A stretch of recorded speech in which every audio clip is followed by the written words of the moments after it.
আমাদের সাথে এই মুহূর্তে নাটোর থেকে যোগ দিচ্ছেন সহকর্মী বুলবুল আহমেদ। বুলবুল, বড়াইগ্রাম থানার ওসিকে ক্লোজ করা হয়েছে, এখন মামলার অগ্রগতি কি দেখছেন এবং নতুন করে কি কোনো ভিকটিম অভিযোগ করেছেন কিনা এবং সাধারণ যাত্রীদের প্রতিক্রিয়া একটু জানতে চাই আপনার মাধ্যমে।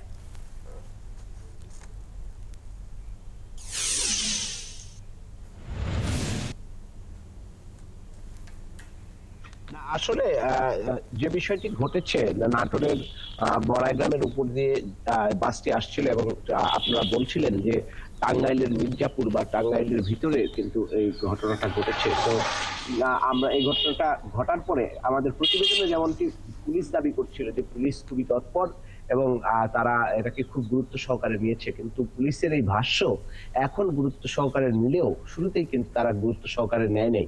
বিশেষ করে এই যে বাস যাত্রীরা আক্রান্ত হয়েছেন, ডাকাতির শিকার হয়েছে, তারা কিন্তু প্রথমে কালিয়াকোট তারপরে টাঙ্গাইলের মির্জাপুর থানায় তারা গিয়েছেন এবং ডিউটি অফিসারদের সাথে কথা বলেছেন।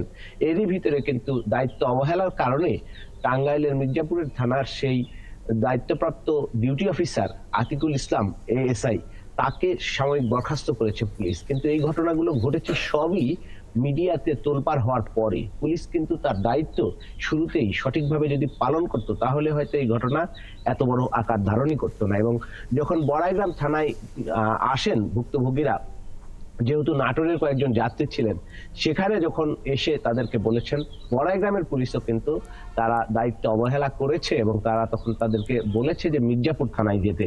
কিন্তু আইন বিশেষজ্ঞরা বলছেন যে চলমান গাড়ির ক্ষেত্রে যদি কোনো বাস কিংবা ট্রেনে যদি কোনো অপরাধ সংঘটিত হয়, সেক্ষেত্রে মামলা নেওয়ার ক্ষেত্রে কোন এলাকায় ঘটনা ঘটেছে সেটি গুরুত্বপূর্ণ নয়। গুরুত্বপূর্ণ যেই এলাকার উপর দিয়ে এই বাসটি বা ট্রেনটি যাবে তার যে কোনো থানাতেই কিন্তু তারা মামলা গ্রহণ করতে পারবে। তো এই ক্ষেত্রে পরিষ্কারভাবে, এবং আমরা এই একই প্রশ্ন পুলিশ সুপারকে করেছিলাম, নাটোরের পুলিশ সুপারকে, যে নাটোরের বড়াইগ্রাম থানায় মামলা নেওয়ার কোনো সুযোগ ছিল কিনা, কেন তাদেরকে মির্জাপুর থানায় পাঠানোর কথা বলা হলো পুনরায়। তখন কিন্তু পুলিশ সুপার বলেছেন যে অবশ্যই নাটোর বড়াইগ্রাম থানাতেও মামলা গ্রহণ করা যেত। তো এই যে বিষয়গুলো এবং এই ঘটনাগুলো কিন্তু হরহামেশাই ঘটে। নাটোর বনপাড়া হাটিকুমরুল যে মহাসড়ক, বিশেষ করে ঢাকায় যাওয়ার যে রাস্তা নাটোর থেকে, সেই সড়কে কিন্তু মাঝে মধ্যে এই ধরনের বাস ডাকাতির ঘটনা ঘটে। এবং এই মহাসড়কের পাশে বেশ কয়েকটি হাইওয়ে থানা রয়েছে। নাটোরের বনপাড়া হাইওয়ে থানা রয়েছে, হাটিকুমরুল হাইওয়ে থানা রয়েছে, ওইদিকে কালিয়াকোটেও হাইওয়ে পুলিশের টিম রয়েছে। কিন্তু তারা এই হাইওয়ে পুলিশ যদি তৎপর ভূমিকা পালন করতো তাহলে কিন্তু এই ধরনের ঘটনাগুলো ঘটতো না। হাইওয়ে পুলিশের নজর, সাধারণ জনগণ দাবি করেন যে হাইওয়ে পুলিশের নজর নাকি শুধুমাত্র।